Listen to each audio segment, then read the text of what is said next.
கதிர் வெடித்து பிழம்பு விழ கடல் கொதித்து சூடேற்ற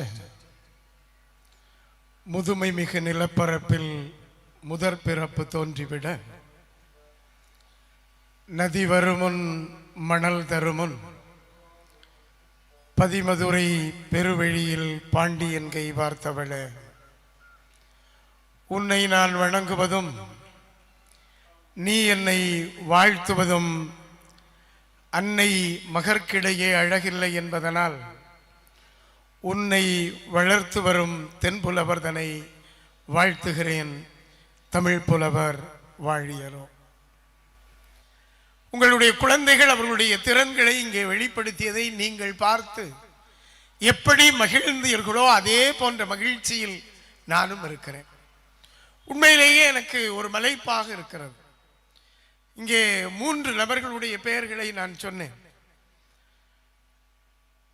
இந்த பள்ளியினுடைய தாளாளர், தலைவர், தலைமை ஆசிரியர், இன்னும் ஒரு 10 ஆசிரியர்கள், 4 அலுவலக பணியாளர்கள் என்று கருதுகிறேன். 120 குழந்தைகள். நான் நினைத்து பார்க்கிறேன், 12 குழந்தைகளுக்கு ஒரு ஆசிரியர். அது ஒரு ஆச்சரியம். எங்க பள்ளிக்கூடத்தை நீங்க பார்த்தீங்கன்னா ஒரு 70 பிள்ளைகளுக்கு தான் ஒரு ஆசிரியர் இருப்போம்.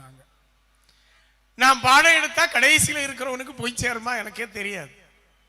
ஆனால் உங்களுடைய குழந்தைகள் கொடுத்து வைத்தவர்கள் என்று நான் கருதுகிறேன். ஏனென்றால் 12 குழந்தைகள் ஒரு ஆசிரியருடைய கண் பார்வையிலேயே இருந்து விடுவார்கள். அவர்கள் என்ன திறமை அவர்களிடம் இருக்கிறது, என்ன ஆற்றல் அவர்களிடம் இருக்கிறது என்பதை மிகச்சரியாக கண்டறியவும் அவர்களை சாதனையாளர்களாக மாற்றவும் வாய்ப்பும் வரமும் இந்த ஜோஷுவா பப்ளிக் ஸ்கூல்ல படிக்கிற குழந்தைகளுக்கு கிடைத்திருக்கிறது என்று நினைக்கிற போது உள்ளபடியே உங்களை போல் நான் மகிழ்ச்சி அடைகிறேன்.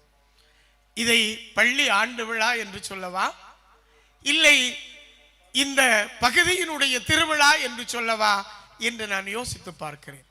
இங்க இருக்கிற பெற்றோர்களை எல்லாம் பார்க்கிற போது 120 பிள்ளைகளினுடைய பெற்றோர் மட்டும் இங்கே இல்லை.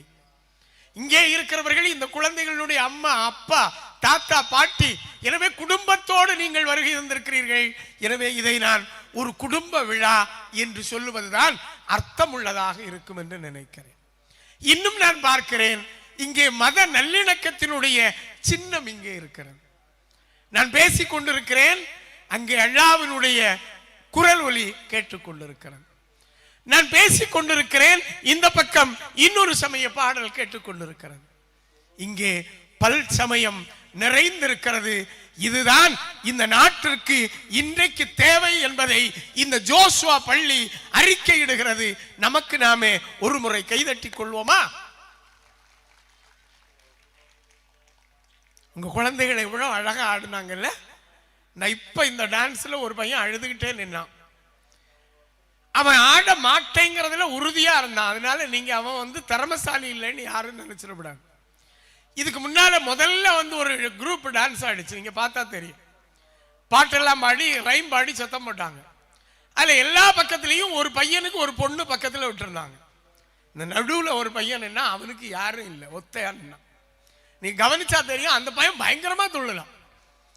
ஏன்னா பக்கத்துல ஆள் இல்லைன்னா ஆம்பளைங்க நல்லா துள்ளுவாங்கிறதுக்கு உதாரணம் இதுதான். ஒவ்வொரு குழந்தையிடமும் திறமை இருக்கு. நீங்க நினைப்பீங்க ஒருவேளை ஒரு பையன் ஆடாம அப்படியே நின்னானே பார்த்துக்கிட்டு இப்படி, அவனுக்கு ஆடுற திறமை இல்லையா அப்படின்னு. அவனுக்கு ஆடுற திறமையை விட பெரிய திறமை இருக்கிறது, இயக்குகிற திறமை. Is a director. எப்படி எல்லாரும் ஆடுறாங்கன்னு மிக உன்னிப்பா கவனிச்சிருக்கிறான். மனசுக்குள்ள மார்க் போட்டிருக்கான். நாளைக்கு பள்ளிக்கூடத்தில் அவன் எல்லாருக்குமே மார்க் போட்டு கொடுப்பான். ஏன்னா ஒவ்வொரு மாணவனிடமும் ஒரு திறமை இருக்கிறது. அந்த திறமையை இந்த ஆசிரியர்கள் இன்றைக்கு வெளிக்கொண்டு வந்திருக்கிறார்கள். இந்த ஆசிரியர்களுக்கு நீங்க எல்லாம் என்ன கொண்டு வந்தீங்க? 10 ஆசிரியர்களுக்கு 1 பவுன் தங்கம். சும்மா இருங்க சார், பவுன் விற்கிற விலையில 1 பவுனா? சரி, அரை பவுன், 1/4 பவுன். 10 டீச்சர் தானே, 1/4 பவுன், 1 கிராம். போன வாரம் ஒரு பள்ளிக்கூடத்துக்கு போனேன். முன்னாள் மாணவர்கள் வந்து அந்த பள்ளிக்கூடத்தில் படிக்கிற எல்லா மாணவர்களுக்கும் 1 கிராம் தங்க மோதிரம் போட்டாங்க. உண்மையா உள்ளது. தினமலர்ல பெரிய தலைப்பா இருந்து நான் அந்த மோதிரத்தை பிள்ளைகளுக்கு கொடுக்கும்போது, அந்த பள்ளியில மொத்தமே அரசு பள்ளி, அது நலிந்து போகிற நேரத்தில் முன்னாள் மாணவர்கள் வந்திருக்காங்க. நாங்க படிச்ச பள்ளி நாசமாகுதே அப்படின்னு அவன் உடனே ஒரு அனௌன்ஸ் பண்ணியிருக்கான், அந்த பள்ளியில இந்த வருஷம் சேர்றவங்களுக்கு ஒரு தங்க மோதிரம். நானுங்க 24 பிள்ளைங்க உடனே ஒரே வாரத்தில் சேர்ந்திருக்காங்க. வந்து 24 பேருக்கும் அன்னைக்கு தங்க மோதிரம் நான் தான் போட்டேன். நான் ஏன் சொல்லுகிறேன் என்றால், 10 ஆசிரியர்களுக்கு 1/4 பவுன் மோதிரம் கொடுக்க மாட்டீங்களா அப்படின்னு நான் கேட்ட உடனே எல்லாரும் மலைச்சு பார்க்குறீங்க. லாஸ் ஏஞ்சல்ஸ் அமெரிக்காவில் ஒரு நகரம் இருக்கு. அந்த லாஸ் ஏஞ்சல்ஸ் நகரத்தில் ஒரு மளிகை கடை இருக்கா. அந்த மளிகை கடைக்கு முன்னால ஒரு பெரிய பாறாங்கல் கிடக்கு. அந்த பெரிய பாறாங்கலுக்கு மேல சாயங்காலான நம்ம ஆண்கள் அண்ணன்மார்கள் வந்து உட்கார்ந்து இருப்பான். கொஞ்ச நேரம் கதை பேசுவான், அப்புறம் கொஞ்ச நேரம் தர்க்கம் பண்ணுவான், அப்புறம் அடி வைப்பான், கடைசியா போலீஸ் ஸ்டேஷனுக்கும் ஜெயிலுக்கும் போயிடுவான். அந்த கடைக்காரருக்கு வியாபாரம் பாதி நாளும் 7 மணிக்கு பிறகு வியாபாரம் இருக்காது. ஒரு நாள் திடீர்னு ஒரு மனுஷன் வர்றான், கடைக்காரரே உங்க கடைக்கு முன்னால ஒரு பெரிய பாறாங்கல் கிடக்குல்ல, இதை எனக்கு கொடுத்துறீங்களா, எவ்வளவு பணம் வேணும்னா. பணமா ஐயா, எவன் அதை கொண்டு போவான்னு காத்திருக்கேன், எடுத்துட்டு போயிருந்தான். அவன் அந்த பாறாங்கல்ல பெரிய மெஷின் எல்லாம் கொண்டு வச்சு உருட்டி கொண்டு போயிட்டான். ஒரு கரெக்டா ஒரு 2 மாதங்கள் கழியுது. அதே மனுஷன் அந்த கல்லை எடுத்துக்கிட்டு போனவன் கடைக்காரருக்கு கடைக்கு வர்றான். கடைக்காரரே ஒரு 8 என்னுடைய வீடு பக்கத்துல தான் இருக்கு, 10 நிமிஷத்துல போயிட்டு வந்துடலாம், என் கூட வருவீங்களான்னு. வியாபாரம் பயங்கரமா நடந்துகிட்டு இருக்கு, இப்போ போய் கூப்பிட்டு இருக்க, வரலாம் முடியாது போ அப்படின்னாரு. ஒரு 10 நிமிஷம் கடையில இன்னும் நிக்கிறாங்கல்ல 2-3 பேரு, அவங்க வியாபாரத்தை குறைப்பாங்க, தயவு செஞ்சு ஒரு 10 நிமிஷம் என் வீடு வர வாங்க. இந்த ஆளுக்கு தொந்தரவு தாங்க முடியாம அந்த கடைக்காரரு அந்த ஆள் கூட போறான். நேரம் அங்க போறாரு. அவர் வீட்டுக்கு பின்னால ஒரு பட்டறை, அதுல ஒரு ஸ்கிரீன் இருக்கு, அதை விளக்குறாரு. விளக்கும் போது அழகான ஒரு சிற்பம் அங்கே இருக்கிறது. என்ன சிற்பம்? ஒரு தாய் உட்கார்ந்து இருக்கிறாள். அந்த தாயினுடைய மடியிலே வழக்கமாக குழந்தைகள் தான் கிடத்தப்பட்டிருப்பார்கள். ஆனால் அந்த சிற்பி செதுக்கிய அந்த சிலையிலே தாய் உட்கார்ந்து இருக்கிறாள். தாயினுடைய மடியிலே ஒரு 30 வயது மதிக்கத்தக்க இளைஞன் படுக்க வைக்கப்பட்டிருக்கிறான். அவன் கேட்கிறான், அந்த சிற்பி இது யார் என்று தெரிகிறதா, இந்த சிற்பம் எங்கிருந்து வந்தது என்று தெரிகிறதா என்று கேட்கிறான். கடைக்காரர் சொல்லுகிறார், எனக்கு தெரியலப்பா. அவன் சொல்லுகிறான், உங்கள் கடைக்கு முன்னால் நான் போய் கொண்டு வந்து கொண்டிருந்தேன், அங்கே ஒரு பெரிய பாறாங்கல் கிடந்ததல்லவா, அந்த கல்லுக்குள்ளால் இந்த தாயும் மகனும் உட்கார்ந்திருந்தார்கள்.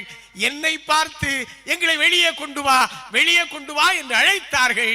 வேண்டாததை வெட்டி வெளியே போட்டேன், வேண்டாததை வெட்டி வெளியே போட்டேன், அவர்கள் வெளியே வந்தார்கள் என்று சொன்னான். யார் அந்த சிற்பி தெரியுமா? அவன் திரும்பவும் கேட்கிறான், இது யார் என்று உங்களுக்கு புரியவில்லையா? நீங்கள் ஒரு கிறிஸ்தவர் தானே, உங்களுக்கு புரியவில்லையா?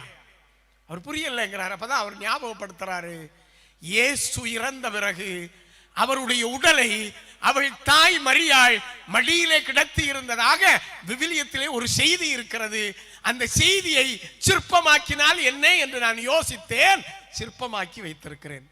இன்றைக்கும் அமெரிக்காவினுடைய லாஸ் ஏஞ்சல்ஸ் நகரத்திலே மைக்கேல் ஆஞ்சலோ செதுக்கிய அந்த சிற்பம் உலகத்தின் அதிசயமாக வைக்கப்பட்டிருக்கிறது.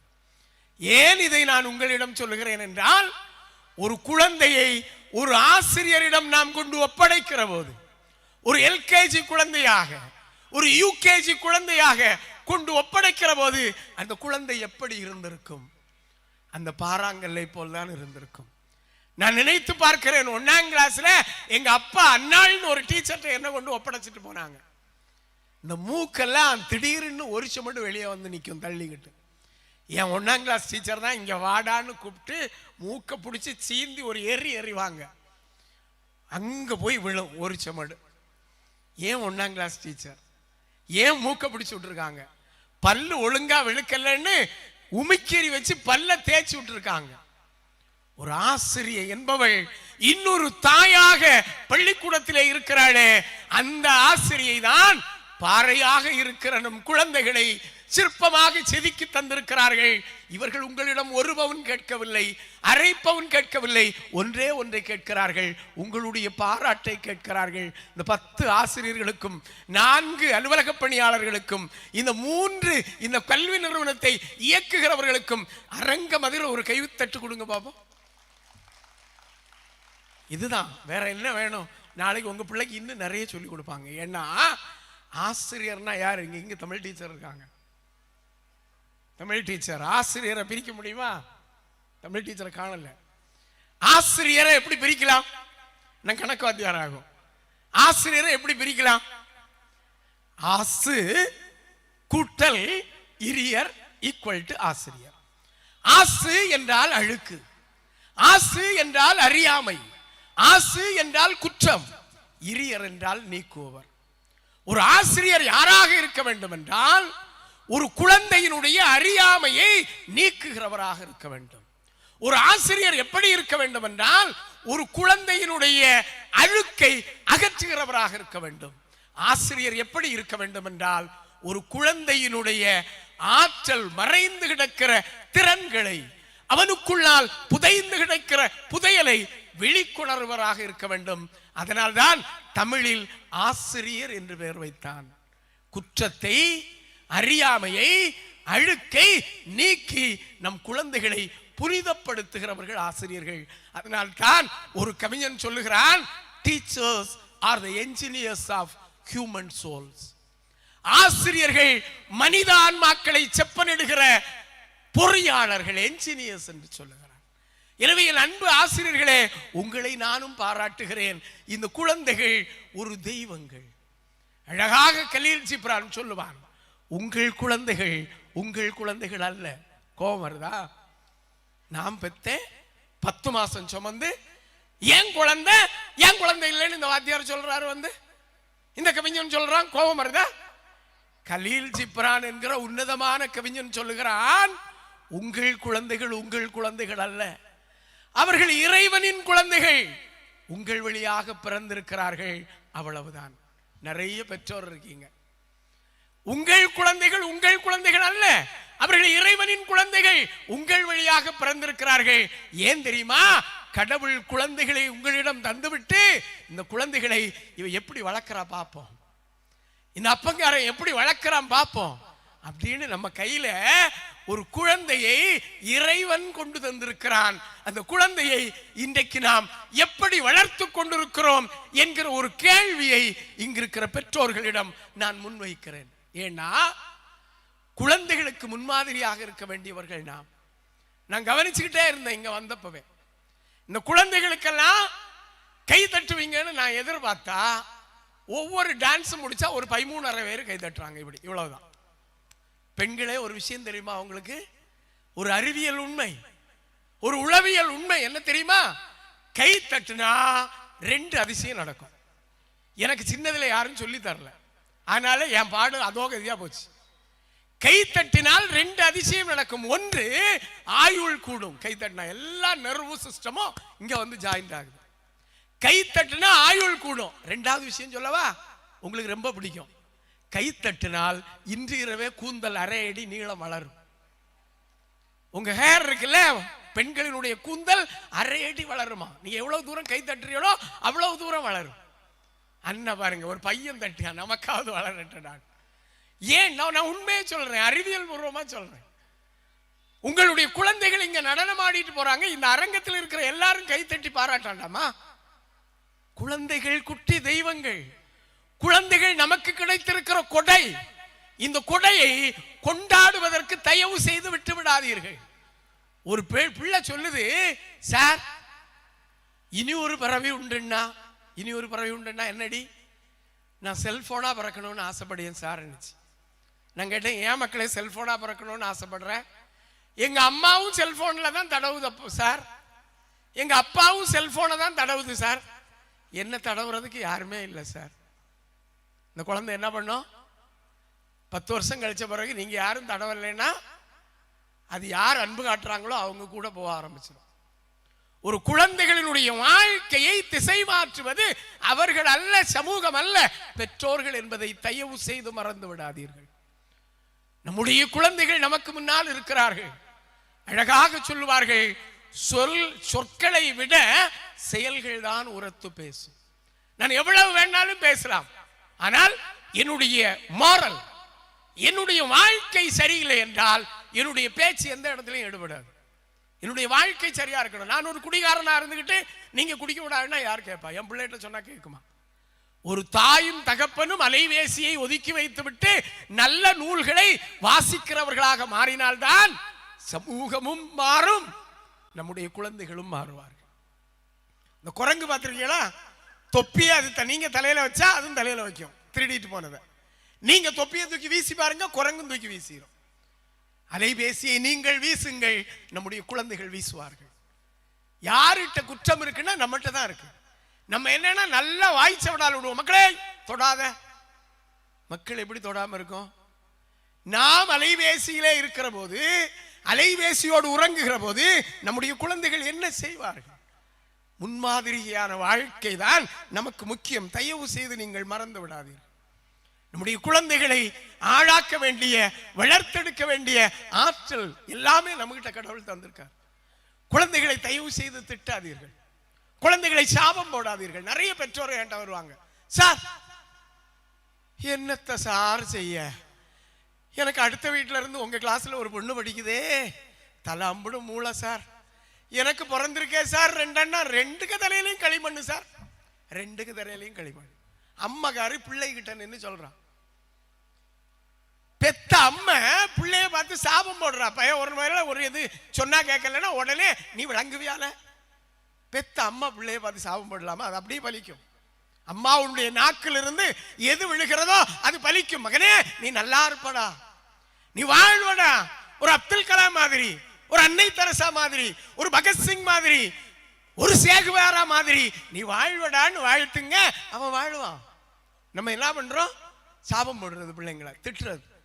கடவுளே என் பிள்ளைக்கு ஏன் அறிவு கொடுக்கல, கடவுள் அறிவு கொடுக்கலன்னு நீங்க கண்டீங்களா? கடவுள் ஒரு குழந்தைக்கு கூடுதல் அறிவையும் ஒரு குழந்தைக்கு குறைவான அறிவையும் கொடுத்தா அதுக்கு பேர் கடவுளா? கடவுள் பார்ஷியாலிட்டி காட்டுவாரா? காட்டவே மாட்டார். கடவுள் எல்லாருக்கும் சமமான அறிவை கொடுக்கிறார். நாம் எப்படி பயன்படுத்துகிறோம் என்பதில் தான் இருக்கு. இந்த நெல்லு வேக வச்சு காய போட்டு ரைஸ் மில்ல கொண்டு போனோம்னா ஒரு தடவை உள்ள போட்டோம்னு வைங்க, அந்த பிள்ளை பார்க்குது இவர் என்ன நெல்லுங்காரு அப்படின்னு. நெல்லு தெரியுமா மக்களே? குழந்தைகளுக்கு, டேய் பிள்ளை, இந்த ஃப்ரெண்டு பெஞ்சில் இருக்கான்ல, இந்த ஃப்ரெண்டு சேரல மக்கள், இவன் தான். நெல்லு தெரியுமா? தெரியாது. அரிசி தெரியுமா? தெரியும். அரிசி எங்க இருந்து வருது? அண்ணா வர சொல்றான், ரேஷன் கடையில் இருந்து. என் கிளாஸ்லயும் ஒரு பிள்ளை இப்படிதான் சொல்லுது, அரிசி எங்க இருந்து வருது? ரேஷன் கடையில இருந்து சார். உடனே ஒரு பையன், நாங்க ரேஷன் கடை அரிசி சாப்பிட மாட்டோம் சார், மார்ஜின் ஃப்ரீல இருந்து. அரிசி எங்க இருந்து வருது மக்களேன்னா நெல்லுல இருந்து வருதுன்னு சொல்ல தெரியல. நெல்லு எங்க விளையுதுன்னு கேட்டா வயல்ல விளையுதுன்னு சொல்ல தெரியல. நம்முடைய குழந்தைகளுக்கு தயவு செய்து நம்முடைய குழந்தைகளுக்கு இயற்கையை சொல்லிக் கொடுங்க, வயல்வெளியை கொண்டு காட்டுங்க. நம்ம குழந்தைகளுக்கு தெரியல. அந்த நெல்லை வேக வச்சு காய போட்டு ரைஸ் மில்ல கொண்டு ஒரு தடவை போட்டோம்னு வைங்க, தோடு மட்டும் கிளறும். ரெண்டாவது தடவை போடும்போது என்ன ஆகும்? கொஞ்சம் கூட வெளிச்சப்படும். மூணாவது தடவை போட்டு வெளியே வரும்போது பளபளா இருக்கும். நம்முடைய குழந்தைகளினுடைய அறிவும் மூளையும் இதுதான். எப்படி நாம் பயன்படுத்துகிறோமோ அப்படி அது வெளியே வருகிறது. எல்லா குழந்தைகளுக்கும் சரியான அறிவு இருக்கிறது என்பதை தயவு செய்து மறந்து விடாதீர்கள். ஒரு சின்ன உண்மையா நடந்த ஒரு ஜோக்கு சொல்லட்டா? 6ஆம் கிளாஸ்ல ஒரு பையன் ஒன்னும் படிக்க மாட்டான். டீச்சருக்கு பயங்கர கோவம், எப்பவும் 0 மார்க் வாங்கிட்டு இருக்க, நீ ஒழுங்கா படிக்கவே மாட்டியா? படிக்கலாம் சார் டீச்சர், இந்த பாரு இந்த தடவையாவது நீ 1 மார்க் வாங்கணும். சரி, கேள்வியை சொல்லுங்க டீச்சர், விடையும் சொல்லுங்க. டீச்சர் சொன்னாங்க, இந்த கொஸ்டின் இந்த தடவை கட்டாயம் வரும், நீ அப்படியே எழுதிட்டா போதும் மக்களே. நாங்க என்ன கேள்வி டீச்சர்? மண்புழு எங்கு வாழும், எதை சாப்பிடும்? மக்களே, மண்புழு எங்கு வாழும்? இந்த பிள்ளை சொல்லு, மண்புழு எங்கு வாழும்? மண்புழு எங்கு வாழும்? இங்க ஒரு பிள்ளை சொல்றா, மண்புழு மண்ணில் வாழும். மண்புழு எதை சாப்பிடும்? எதை சாப்பிடும்? எதை சாப்பிடும்? மண்ணை சாப்பிடும். டீச்சர் சொன்னாவ, மக்களே மண்புழு எங்கு வாழும், எதை சாப்பிடும் கேள்வி வரும், 1 மார்க்கு. மண்ணில் வாழும் மண்ணை சாப்பிடும்னு நீ எழுதிடணும். அவன் எழுதி எழுதி பிராக்டிஸ் பண்ணிட்டான். கரெக்டா காலாண்டு தேர்வு கொஸ்டின் பேப்பர் வந்தாச்சு. எடுத்து பார்க்க 1 மார்க் கொஸ்டின் ஃபுல்லா தேடியா, மண்புழுவையும் காணல, ஒன்னையும் காணல. அவனுக்கு அறிவியல் டீச்சர் பயங்கர கோபம். அட பாவி அறிவியல் டீச்சர், நீங்க விளங்குவீங்களா? 1 மார்க்காவது எடுக்கலாம்னு படிச்சுக்கிட்டு வந்தேன், மண்புழுவையும் காணல மண்ணையும் காணலன்னு சொல்லிட்டு கொஸ்டினை பார்த்து எழுதி வச்சான். அப்படியே 2 மார்க் கொஸ்டினுக்கு வர்றான். முதல் கேள்வி அதுதான், மண்புழு எங்கு வாழும், எதை சாப்பிடும்? மேல பார்க்க 4 வரிகளில் விடை தருக. டீச்சர் 1 வரி தான் சொல்லி தந்திருக்கா. 4 வரியில கேட்டிருக்குன்னா மண்புழு இப்ப என்ன பண்ணுவேன்? பிடிச்சு ஒரே இழுப்பா இழுத்தான். ஒரு பையனுக்கு அறிவு எங்க போகுதுன்னு பாருங்க. மண்புழு என்ன மாட மாளிகையிலோ இல்லை கூட கோபுரத்திலோ இல்லை வசந்த மாளிகையிலோ வாழும்? வாழாது, மண்ணில் தான் வாழும்னு எழுதுறான். 2 வரியாச்சா? அடுத்த 2 வரி எழுதுறான், மண்புழு என்ன தாஜ்ஹோம் புரோட்டா இறைச்சியோ திருநெல்வேலி சாந்தி பேக்கரி அல்வாவா சாப்பிடும்? சாப்பிடாது, மண்ணைத்தான் சாப்பிடும் எழுதுனான். ஒன்னும் தெரியாதுன்னு நினைச்ச பையன் எவ்வளவு எழுதியிருக்கான் பார்த்தீங்களா? என்ன கற்பனை வளம்! அப்ப இந்த குழந்தைகளுக்கு அறிவில்லைன்னு நம்ம யாராவது ஒதுக்கலாமா? தயவு செய்து ஆசிரியர்களே, பெற்றோர்களே, உங்கள் குழந்தைகளுக்கு அறிவில்லை, திறனில்லை என்று ஒதுக்கி விடாதீர்கள். அப்படி ஒதுக்கப்பட்ட ஒருவனால் கண்டுபிடிக்கப்பட்டதுதான் இந்த மின் விளக்கு. 1500க்கும் மேற்பட்ட கண்டுபிடிப்புகளை கண்டுபிடித்தவன் இவன் அறிவில்லை, முட்டாள் என்று ஒதுக்கப்பட்ட தாமஸ் ஆல்வா எடிசன் என்பதை தயவு செய்து மறந்து விடாதீர்கள். உங்கள் குழந்தைகளை பாராட்டுங்கள். எவ்வளவு நம்ம பாராட்டுறோமோ அவ்வளவுக்கு அவன் ஜெயிப்பான். ஒரு நாளைக்கு எங்க ஸ்கூல்ல எனக்கு பெரிய கிளாஸ், சும்மா நேரம் போடலன்னா சின்ன கிளாஸ் பக்கமா போவேன். 6ஆம் கிளாஸ். 6ஆம் கிளாஸ் வழியா அப்படியே போயிட்டு இருக்கேன். ஒரு கிளாஸ்ல பயங்கர சவுண்டு. உள்ள போயிட்டேன். இந்த பீரியட் என்னடான்னு கேட்டேன். டிராயிங். நானுங்க டிராயிங்கா? அப்ப நீங்க இருந்து ஏதாவது பேசாம இரு, ஏதாவது படி அப்படின்னு சொல்லிட்டு அந்த கிளாஸ்ல உட்கார்ந்துருக்கேன். சவுண்டு திரும்பவும், ஏய் எல்லாரும் டிராயிங் நோட் எடு, ஆளுக்கு ஒரு டிராயிங் வர அப்படின்னு. உடனே எல்லாரும் டிராயிங் எடுத்தான். குருவி வரைகிறான், அவன் இதெல்லாமே வரைகிறான். ஒரு பையன் இப்படி இருக்கான். ரொம்ப கவனமா நீங்க பார்க்கணும் அந்த பையனை. இப்படியே இருக்கான். நான் கேட்டேன், டேய் டிராயிங் வரைச்சாச்சா? வரைச்சாச்சு சார். டேய் நீ என்ன ஏமாத்தலாம்னு பார்க்க, நீ ஏற்கனவே வரைச்சதை தானே காமிக்க. நான் சொல்லி 2 நிமிஷம் ஆகல, நீ டிராயிங் வரைச்சிட்டேடான்னு. வரைச்சாச்சுன்னா வரைச்சாச்சு சார் அப்படின்னா. வரைச்சாச்சா? கொண்டு வாடா அப்படின்னு. அவன் டிராயிங் நோட்டை எடுத்து என்கிட்ட இப்படி காட்டான். ஒரு கோடு போட்டு இருந்துச்சு. நான் கேட்டேன், ஒரு கோடு போட்டிருக்க, இது என்னது? ஓ நான் என்னன்னு எழுதலையோ அப்படின்னு பட்டுன்னு பேனாவை எடுத்தான். கிட்ட ஃபயர்வுட்னு எழுதி என்கிட்ட தாரான். இந்த பையனுக்கு அறிவை நீங்க பாருங்க, ஒருக்கா யோசிச்சு பாருங்க. ஒரு கோடு போட்டுக்கிட்டு சும்மா இருக்கான். நீ டிராயிங் வரையலன்னு திட்ட போறேன், ஃபயர்வுட் விறகுன்னு எழுதி தர்றான். விறகு வரைச்சிருக்கேன் போறாதான். நான் யோசிச்சு பார்த்தேன், இவன் எங்க போனாலும் தப்பிக்கிடுவான். எங்க அருள்மனோ தலைவர் மாதிரி எங்க போனாலும் தப்பிக்கிடுவான். உங்களுடைய சேர்மன் ஜெயக்குமார் மாதிரி எந்த ஓமன் நாட்டுக்கு போனாலும் அவர் தப்பிட்டு வருவாரு. ஏன்னா அவர் கான்ட்ராக்டர். அப்போ இந்த பையனை பார்த்த உடனே எனக்கு தோணுது, இவன் நல்லா பேசுறானே. உடனே பயமார்கிட்ட சொன்னேன், நீங்க வந்து நில்லுடா, டேய் எல்லாரும் இவனுக்கு ஒரு கிளாப் கொடுங்க. உடனே எல்லாவனும் அட கடவுளே ஃபயர் விட்டு வரைச்சவனுக்கு கிளாப்பான்னு சொல்லிட்டு எல்லாவனும் கை தட்டுறான். நான் என் பாக்கெட்ல இருந்து ஒரு ப்ளூ இங்கு பென்னு பாதி முக்கால் தீர்ந்துருக்கும், அதை அவனுக்கு அன்பளிப்பா கொடுத்துக்கிட்டு வாழ்த்துக்கள்டான்னு சொன்னேன். 6ஆம் கிளாஸ்ல அவன் படிக்கும்ப. காலம் தோல் உரிக்குது என் தோழர்களே, காலம் தோல் உரிக்கிறது. 4 ஆண்டுகளுக்கு பிறகு செப்டம்பர் 5ஆம் தேதி என்ன நாள் சொல்லுங்க பாப்பா? செப்டம்பர் 5ஆம் தேதி என்ன நாள்? டீச்சர்ஸ் டே, ஆசிரியர் தினம். 10ஆம் கிளாஸுக்கு 10A வகுப்புக்கு நான் கிளாஸ் டீச்சர். நின்றுட்டு இருக்கிறேன். ஒரு பையன் ஒரு பேனா கொண்டு தர்றான், ஒருத்தன் ஒரு காடை கொண்டு தர்றான். திடீர்னு ஒரு பையன் வந்து நிக்கிறான். எனக்கு யாருன்னே புரியல. பின்னால இப்படி ஏதோ வச்சிருக்கான். வச்சுக்கிட்டு சொல்றான், சாருக்கு நான் ஒரு கிஃப்ட் கொண்டு வந்திருக்கேன், என்னன்னு சொல்லுங்க பாப்போம் அப்படின்னா. நான் சொன்னேன், எனக்கா கொண்டு வந்திருக்க? ஆமா. என்னடே சொல்லு, ஒருவேளை கிரீட்டிங்ஸா இருக்கும். இல்லையே. பேனா? இல்லையே அப்படின்னா. அப்ப நீ தான் காமிச்சிருடேன்னு.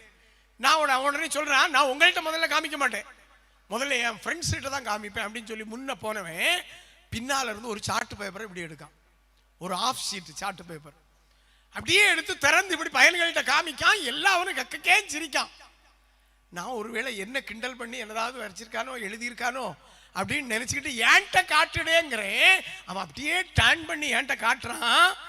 அச்சும் அசலுமா எப்படி இப்படி நான் மைக்கில் நின்று பேசுறனோ அப்படியே அந்த முகம், பார்வை, கண் எதுவே மாறுபடல. அப்படியே என்ன வரைச்சு கொண்டு என்கிட்ட தர்றான். நான் கேட்டேன் அவன்கிட்ட, எப்படிடா இந்த ஆற்றல் உனக்கு வந்துச்சு, எங்க இருந்துடா நீ வரைச்ச அப்படின்னு கேட்கிறேன். ஒரு வாத்தியார் ஒரு நாள் என்ன கிண்டல் அடிச்சாரு. ஏதாவது வாத்தியார்டா உன்னை கிண்டல் அடிச்சாருன்னு கேட்கேன். இன்னும் நிக்க வாத்தியார் தான். நான் என்னைக்குடா உன்னை கிண்டல் அடிச்சேன். ஒரு நாள் நான் ஃபயர் ரூட் வரைச்சப்போ என்னை கிண்டல் அடிச்சு ஒரு தீந்து போன லெட்டு பெண்ணை தந்து பயணிகள்கிட்ட கை தட்ட சொல்லிட்டு போனீங்கல்ல சார். எனக்கு அப்பதான் ஞாபகம் வருது, 4 வருஷத்துக்கு முன்னால அவனுக்கு ஒரு தீந்து போன பேனாவை கொடுத்து கைத்தட்ட வச்சு பாராட்டிட்டு போனேன். அதனுடைய விளைவு 4 ஆண்டுகளுக்கு பிறகு என்னையே வரையக்கூடியவனாக அவன் மாறி இருக்கிறான் என்றால் எந்த அளவிற்கு நம்முடைய குழந்தைகளிடம் ஆற்றல் இருக்கிறது என்பதை நீங்கள் மறந்து விடாதீர்கள். ஒரே ஒன்றை சொல்லி நான் நிறைவு செய்து விடுகிறேன். இங்கே நிறைய பெற்றோர்கள் வந்திருக்கிறீர்கள், ஆசிரியர்கள் இருக்கிறீர்கள், மாணவர்கள் இருக்கிறீர்கள். ஒரு வெற்றி எப்படி சாத்தியப்படும் என்பதற்கு உங்கள் முன்னால் நிற்கிற நான் தான் சாட்சி. இங்கே வாசித்தவர்கள் சொன்னார்கள், குமரி யாதவன் 30 புத்தகம் எழுதி இருக்கிறார். பேசுவதற்கு எல்லா தொலைக்காட்சியிலையும் போயிட்டு இருக்கிறார். வெளிநாட்டுக்கும் போயிட்டு இருக்கேன். அவருடைய நாட்டுக்கு பக்கத்துல கூட துபாய், அபுதாபி எல்லாமே போயிருக்கேன் பேசுறது. நான் எப்படி பேச்சாளர்? நான் நீங்க ஒரு பிள்ளை பேசின ஐஷா இல்லையா, ஒரு ஸ்டார்டிங் ஸ்பீச் ஐஷா தானே பேசினா, இஷா பேசினா. அந்த இஷா பெரிய பேச்சாளரா நான் பெரிய பேச்சாளரா? ஒரு டெஸ்ட் வச்சிருவோமா? நீங்க என்ன சொல்ல வரீங்க, நானா இஷாவா? யாருன்னு இப்போ நீங்களே சொல்லிடுவீங்க. 6ஆம் கிளாஸ்ல இருக்க உட்கார்ந்து 2வது பீரியடு என் தமிழாசிரியர் நடராஜன் இப்பவும் தக்கலையில இருக்காரு. அவர் வகுப்புல தமிழ் எடுத்துட்டு இருக்கிறாரு. எங்க ஸ்கூல்ல அன்னைக்கு பியூனா இருந்தாரு, அவரை வேளாண்டி மேஸ்திரின்னு கூப்பிடுவோம். அந்த அவர் பெரியவர் வந்து ஒரு நோட்டு புக்கை கொடுக்கிறாரு. என் தமிழாசிரியர் வாசிக்கிறாரு. பாரதியார் பிறந்த நாளை முன்னிட்டு பேச்சு போட்டி வட்டார அளவிலே நடைபெறுகிறது. போட்டி நமது பள்ளியிலே நடைபெறுகிறது. 6 முதல் 8 வரை 3 மாணவர்கள் கலந்து கொள்ளலாம்னு சொல்லி முடிக்கவும் நான் எழுப்பி நின்னேன். சார் நான் வாரேன் சார். என் சார் சொன்னாரு, நீ 6ஆம் கிளாஸ் படிக்கா, 7லையும் 8லையும் படிக்கிறவனை தான் நான் இந்த தடவை போட்டிக்கு அனுப்புவேன். நம்ம ஸ்கூல்ல போட்டி நடக்குது வச்சு நம்ம ஜெயிச்சாகணும்னாரு. சார் நான் சூப்பரா பேசுவேன் சார், என்ன பேரை சேருங்க சார். அவர் அப்படியே பார்த்தாரு. உனக்கு யார் எழுதி தருவா? உங்க அப்பா எழுதி தருவாரோ? நான் சொன்னேன், எங்க அப்பா எழுதி தரதுக்கு எனக்கு அப்பாவே இல்லை சார். நான் 2ஆம் கிளாஸ் படிக்கும்போது எங்க அப்பா இறந்துட்டாரு சார். அப்ப அம்மா எழுதி தருவாங்களோ? அம்மாவுக்கு எழுத எல்லாம் தெரியாது சார். அப்ப யாருடா எழுதி தருவா? நீங்க தான் சார். அவர் என்ன நினைச்சாருன்னு தெரியாது. அப்படியே அவர் கண்ணு நிறைஞ்சிச்சு. அடுத்த நாள் 4 பக்கம் கருத்தை இங்கல நோட்டு பேப்பர்ல எழுதி கொண்டு எனக்கு தர்றாரு. நான் வீட்டுல வச்சு சூப்பரா படிச்சுட்டேன். எப்படி எழுதி இருந்தார் தெரியுமா? பேச்சு போட்டிக்கு பேரெல்லாம் கூப்பிடுறாங்க, ஒரு 4வது பேரா என் பேர் வருது. நான் போய் நின்று பேசுறேன். எப்படி எழுதி இருந்தார் தெரியுமா? நெற்றிக்கண் திறப்பினும் ஒழிந்தனும் கூற்று குற்றம் குற்றமே எனும் நக்கீரர் வழிவந்த நடுவரவர்களே, ஆன்றோர்களே, சான்றோர்களே, என் போன்றோர்களே, அனைவருக்கும் வணக்கம். நான் இப்போது பாரதியாரை பற்றி பேச போகிறேன். பாரதியார்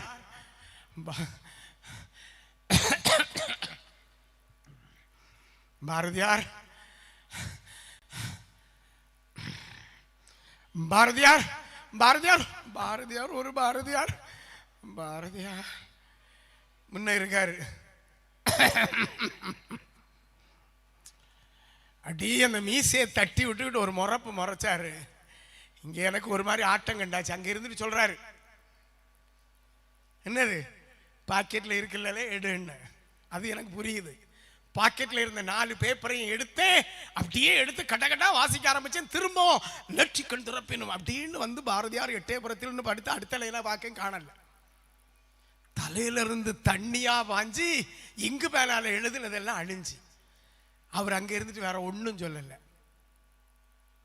என்னது ஓடிரலன்னு நேரா எங்க ஸ்கூல் குமாரபுரம் அரசு நடுநிலைப்பள்ளி, இன்னைக்கு உயர்நிலைப்பள்ளி, ஒரு காம்பவுண்ட் ஜம்ப் பண்ணா அன்னைக்கு இருந்த தக்கலை ஹெட்மாஸ்டர் வீடு, அடுத்த காம்பவுண்ட ஜம்ப் பண்ணா எங்க வீடு. கரெக்டா மணி 12:30 இருக்கும். எங்க வீட்டுக்கு போறேன். எங்க அம்மா அப்படியே திண்ணையில இருந்து சில்வர் தட்டுல நெத்திலி மீனும் சோறும் வச்சு உருட்டி சாப்பிட்டுக்கிட்டு இருக்கு. எங்க அம்மா கேட்டு, மக்களே பேசிட்டியா? ஆமாம்மா சூப்பரா பேசுனேன். அப்ப ஃபர்ஸ்ட் பிரைஸ் கிடைக்குமா மக்களே? கிடைக்காதம்மா. ஏன்? கடைசியில ஒரு லைன் திக்கி போச்சம்மா, நீ எனக்கு முதல்ல சோறத்தா பசிக்குதுன்னு. எங்க அம்மா ஒரு 4 உருண்டை உருட்டி எனக்கு தந்துச்சு.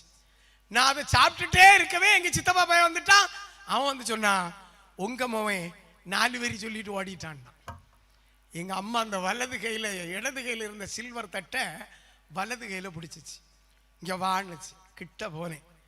பிளேட்டே என்கிட்ட தரப்போகுதுன்னாங்க. நான் போனேன். எங்க அம்மா காதை பிடிச்சு நசுக்கு நசுக்கு நசுக்குன்னு நசுக்கி, பொய் சொன்ன வாய்க்கு போஜனம் இல்லை, வெளியே போல, வெளியே போ, போஜனம்னா சாப்பாடு இல்லைன்னு அர்த்தம். மத்தியான சாப்பாடே தராம தள்ளி கொண்டு இந்த பாம்பரிம்பம் பழைய வீட்டில் அஸ்திவாரத்துக்கு ஸ்ட்ராங்கு கட்டி இருக்குது, பிடிச்சு கொண்டு வெளியில தள்ளிக்கிட்டு எங்க அம்மா உள்ள போயிட்டு நான் அழுறேன். எம்மோ, என் வாழ்க்கையில இனி பேச போக மாட்டேம்மா, என் செல்ல அம்மா எனக்கு பசிக்குது, சோறு தான். இல்லை உனக்கு சாப்பாடு இல்லை, வெளியே நில்ல. 6 மணிக்கு பிறகு எங்க அம்மா என்ன உள்ள கூப்பிட்டு சோறு தந்திருக்கு. பசி தாங்கல. எங்க அம்மாட்ட சொன்னேன், அம்மா எனக்கு வாழ்க்கையில இனி நான் மைக்கு பக்கம் போக மாட்டேம்மா, என் வாழ்க்கையில இனி பேச போக மாட்டேம்மான்னு. எங்க அம்மா சொல்லிச்சு, போக மாட்டியா? இனிதான் நீ பேச போகணும், இனிதான் நீ பேச போகணும். எப்படிம்மா நான் பேசுவேன்? சாமியார் எப்படி பிரசங்கம் வைக்காரு, மீட்டிங்ல அரசியல்வாதிகள் எப்படி பேசியாவ, கையை இப்படி இப்படி வச்சு பேசணும் மக்களே நினைச்சு. சரி அம்மா. கரெக்டா எண்ணி 2 மாசம் கழியல்ல அதே கிளாஸ்ல அதே தமிழ் வாத்தியார் நிக்காரு, அதே வேளாண்டி மேசரி கொண்டு வர்றாரு. திருக்குறளில் அறக்கருத்துக்கள் பேச்சு போட்டி கடமலகுன்று உயர்நிலை மேல்நிலை பள்ளியில். நான் எழும்பனை நிலைமை எப்படி இருக்கு யோசிச்சு பாருங்க. எனக்கு தமிழ் வாத்தியார் கிளறு சார், இப்ப எனக்கு நல்ல தைரியம் வந்திருக்கு சார், நான் பேசுவேன் சார். கிழிச்சா அன்னை கிழிச்சதை பார்த்தேன் இல்ல, இரு அப்படின்னாரு. எனக்கு அழுக. எங்க அம்மா பேச போனோம்னு சொல்லி இருக்கு, இவர் என்ன பேச விட மாட்டேங்காரு. ஒரே அழுக. இன்டர்வல் விடுது, அழுதுகிட்டே இன்டர்வல்ல வெளியே போறேன். நாகர்கோயில இருந்து அருளம்மான்னு ஒரு டீச்சர், அவங்க தான் 7, 8ல எனக்கு தமிழ் எடுத்தாங்க. அவங்க குறுக்கே சாடுறாவ, நான் அழுறேன். டீச்சர் பேச்சு போட்டிக்கு வாஸ்தாவ டீச்சர், எங்க அம்மா கட்டாயம் பேசணும்னு சொல்லி இருக்கு, நான் பேசலைன்னா எங்க அம்மா திட்டும், எனக்கு பேரை எழுத சொல்லுங்க டீச்சர், நீங்க சொன்னா கேட்பாரு டீச்சர். பிள்ளை நீ அன்னை நல்லா பேசல இல்லடா டீச்சர், நான் இனி நல்லா பேசுவேன் டீச்சர், நீங்க எனக்கு எழுதி தாங்கன்னு காலில் விழுந்துட்டேன். என்ன நினைச்சாங்களோ டீச்சர், அடுத்த நாள் டீச்சர் 4 பக்கம் எழுதிட்டு வந்தாவ. வீட்டில் வச்சு படிச்சேன். எங்க அம்மாக்கு சந்தேகம் வந்துட்டு, டேய் பேச்சு போட்டிக்கு தானே போறேன், என்கிட்ட சொல்லி காட்டு. எங்க அம்மாட்ட போய் நின்று சொல்லி காமிச்சேன். கரெக்டா சொன்னேன். எங்க அம்மா சொல்லிச்சு, மக்களே உனக்கு தான் ஃபர்ஸ்ட் பிரைஸ். நான் சொன்னேன், கிடைக்காதம்மா. ஏண்டா? அங்க எங்க நின்று பேசணும் தெரியுமா உனக்கு? மேடைக்கு மேலேயாக நின்று பேசணும். மேலே ஏறணும்னு எனக்கு கையங்காலும் வரைக்கும் நான் மறந்துடுவேன், போக்கு அதோகதி, எனக்கு கிடைக்காது. இல்லை ஏண்டா இப்படி சொல்லியேன்னு சொல்லிட்டு என்ன நச்சுன்னு தூக்குச்சு. எங்க அம்மா தூக்கி இந்த ஜன்னல்ல ஒரு ப்ரொஜெக்ஷன் இருக்கும் எங்க பழைய வீட்டுல, மேலே விட்டுச்சு. இவ்வளவு உயரம் தான் இருப்பேன், கரெக்டா இருந்துச்சு. பேசு மேடை இதுதான். அதுல நின்று பேசினேன். எங்க அம்மாவே எனக்கு கை தட்டிச்சு. தட்டிட்டு சொல்லுது, மக்களே உனக்கு தான் ஃபர்ஸ்ட் பிரைஸ். நான் சொன்னேன், கிடைக்காதம்மா. ஏம்பல அங்க மைக் வச்சிருப்பாவா அம்மா, மைக்க பார்த்தா எனக்கு விரைக்கும்மா, மைக்க கண்டாலே எனக்கு பயம் அம்மான்னு நான் அழுறேன். எங்க அம்மா ஒற்ற ஓட்டம் வெளியே ஓடிச்சு. ஒரே நிமிஷத்துல வருது தீமூட்டு குழலோட. தீமூட்டு குழலே என்கிட்ட தந்துட்டு, இரும்பு தீமூட்டு குழலு இதான் மக்களே மைக்கு பேசுனுச்சு. இப்ப பேசிக்கிட்டு நானே சொன்னேன், அம்மா எனக்கு தான் ஃபர்ஸ்ட் பிரைஸ். கடமலகுன்று ஸ்கூல்ல போட்டி சூப்பரா பேசி முடிச்சாச்சு. ஒரு பலாமரம் இன்னைக்கு நிக்க, அதுல போய் சாஞ்சி நிக்கிறேன். இது மாதிரி மேடை சிஓ டிஓ எல்லாரும் உட்கார்ந்து இருக்காங்க. பரிசு எனக்கு முதல் பரிசு அறிவிப்பாங்கன்னு வலது காலை எடுத்து முன்ன வச்சுக்கிட்டு நிக்கேன். வேற எவனுக்கோ ஒரு பேரை கூப்பிடாவ. எனக்கு தளர்ந்து என்ன ஏமாத்திட்டாவ. 2ஆம் பரிசு விழிக்காமலா போவாவ. 2ஆம் பரிசு ஒரு பொண்ணுக்கு பேரு. அதே தமிழ்ல ஒழுங்கா பேசாம மலையாளத்துல பேசிச்சு. அந்த பையன் முன்ன வர்றன்னு போயிட்டு இருக்கான். அந்த அவன் அந்த பொண்ணு பொம்பளைகளுக்கு பிரைஸ் வாசிச்சா எப்படி நடக்கும்னு தெரியும் இல்லையா? அது ஒரு ஸ்டைலா நடக்குது. எனக்கு கட்டிச்சு தின்னுறணும் போல இருந்து அப்படி நடக்குது. என் பேரை காணல. திடீர்னு கூப்பிட்டாவளே 3ஆம் பரிசு. யாரு? நான். அங்கிருந்து ஒரு ஓட்டம் ஓடணும், பிளாவு கீழே விழுந்தோ என்னவோ ஸ்டேஜுக்கு வந்துட்டேன். முதல் பரிசுக்காரன் இங்க வர்றான், ரெண்டாவது பரிசு பிள்ளை அங்க வருது. நான் மேடையில ஏறினேன். இவ்வளோ வண்ணத்துக்கு ஒரு டீச்சர் கொண்டாடியும் வச்சுக்கிட்டு ஓடி வந்து என் நெஞ்சில கையை வச்சு ஒரு தள்ளு தள்ளி செவர்ல கொண்டு ஒரு சாத்து. சிஓ கேட்காரு, இந்த பையனை எதுக்கு கொண்டு தள்ளுறிய? மூணாம் பரிசு சார், முந்திரி கொட்டை மாதிரி இங்க வந்து நிற்கும். முதல் பரிசு அந்த பிள்ளை, ரெண்டாம் பரிசு அந்த பிள்ளை. எனக்கு இப்போ டீச்சரையும் சேர்த்து கட்டிச்சணும் போல தோணுச்சு. ஏன்னா நான் பையன், அது ரெண்டும் பிள்ளை. பரிசு அவங்க ரெண்டு பேருக்கும். முதல் பரிசுக்காரனுக்கு திருக்குறள், ரெண்டாம் பரிசு அந்த பிள்ளை நல்லா தின்னும் போல இருக்கு, பெரிய சில்வர் தட்டு. மூணாம் பரிசு எனக்குன்னு சிஓ வச்சுக்கிட்டு இருக்கா என்னன்னே தெரியல. ஒரு சர்டிபிகேட் இருக்கு, என்னன்னு ஒருக்க சொல்லுங்க பாப்பா, யாராவது சொல்லுங்க பாப்பா, எனக்கு என்ன பரிசு கிடைச்சிருக்கோம். அப்படி ஒரு சூப்பரா இந்த ஒரு அம்மா இருக்கு பார்த்தீங்களா, ரோஸ் கலர்ல ஒரு சுடி போட்டுட்டு, அப்படி ஒரு ரோஸ் கலர்ல, அப்படி ஒரு அழகா, அப்படி ஒரு ஷேப்பா, அப்படி ஒரு பூ வேலைப்பாடு டிசைனோட ஒரு சோப்பு டப்பா. இந்த சோப்பு டப்பாவையும் மூணாம் பரிசையும் வாங்கிட்டு எங்க அம்மாட்ட போனேன். எங்க அம்மாட்ட கொண்டு கொடுத்துக்கிட்டு சொன்னேன், அம்மா ஏமாத்திட்டாவாம்மா, நல்லா பேசினேன், ஆளு பார்த்து கொடுத்துட்டாவ.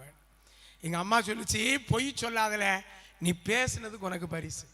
மக்களே நீ வருத்தப்படாத, மூணாம் பரிசுல தொடங்கி இருக்கா, நீ வாங்கி குமிக்க போற பாரு பரிசு, கொண்டு பிரார்த்தனை ரூம்ல பிரேயர் ரூம்ல வைடான்னுச்சு. அன்னைக்கு கொண்டு எங்க வீட்டில் இருந்த கடவுளுக்கு பாதத்துல அந்த சோப்பு டப்பாவையும் அந்த சர்டிபிகேட்டையும் வச்சேன். இன்னைக்கு உங்க ஸ்கூலுக்கு பேச வர்றதுக்கு முன்னால அதே சோப்பு டப்பா, அதே சர்டிபிகேட்டு எங்க அம்மா திரு உருவமாக ஒரு போட்டோவில் உட்கார்ந்து இருக்கிறாள். என் அம்மாவினுடைய பாதத்தில் இன்றைக்கும் அந்த சோப்பு டப்பா இருக்கிறது. அந்த சோப்பு டப்பாவையும் தொட்டு கும்பிட்டுக்கிட்டு, எங்க அம்மாவையும் தொட்டு கும்பிட்டுட்டு எங்க அம்மாட்ட சொன்னேன், அம்மா ஜோஷுவா பப்ளிக் ஸ்கூலுக்கு பேச போறேன். இன்னைக்கு ஒன்ன பத்தி தான் பேச போறேன். ஏன்னா நான் இன்று பேசுகிறேன் என்றால் என் அம்மா நீட்ட பிச்சை, நான் இன்று பேசுகிறேன் என்றால் என் நடராஜன் சார் எனக்கிட்ட பிச்சை, நான் இன்று பேசுகிறேன் என்றால் என்னுடைய அருளம்மா டீச்சர் எனக்கிட்ட பிச்சை. ஆசிரியரும் மாணவரும் பெற்றோரும் இணைந்தால் வெற்றி சாத்தியம் என்று நான் பேச போகிறேன். அம்மா என்னை பேச வை என்று என் தாயின் பால் பாதத்தை தொட்டு வணங்கிவிட்டு உங்கள் முன்னால் நிற்கிறேன். என் அன்பு பெற்றோர்களே, என் அன்பு குழந்தைகளே, என் அன்பு ஆசிரியர்களே, நாம் 3 பேர் ஒன்று சேர்ந்தால் இந்த உலகத்தில் சாதிக்க முடியாத சாதனை, வெற்றி என்பது எதுவுமே இல்லை. அதனால் தான் சுவாமி விவேகானந்தர் சொன்னார், எல்லா ஆற்றலும் எல்லா திறன்களும் உனக்குள்ளால் குடிகொண்டிருக்கிறது, அளப்பரிய சாதனைகளை செய்வதற்காக நீ பிறந்திருக்கிறாய் என்று சொன்னார். ஒவ்வொரு குழந்தையும் ஒவ்வொரு மனிதனும் மிக பெரும் சாதனை புரிய பிறந்திருக்கிறோம். சாதிப்போம். நன்றி, வணக்கம்.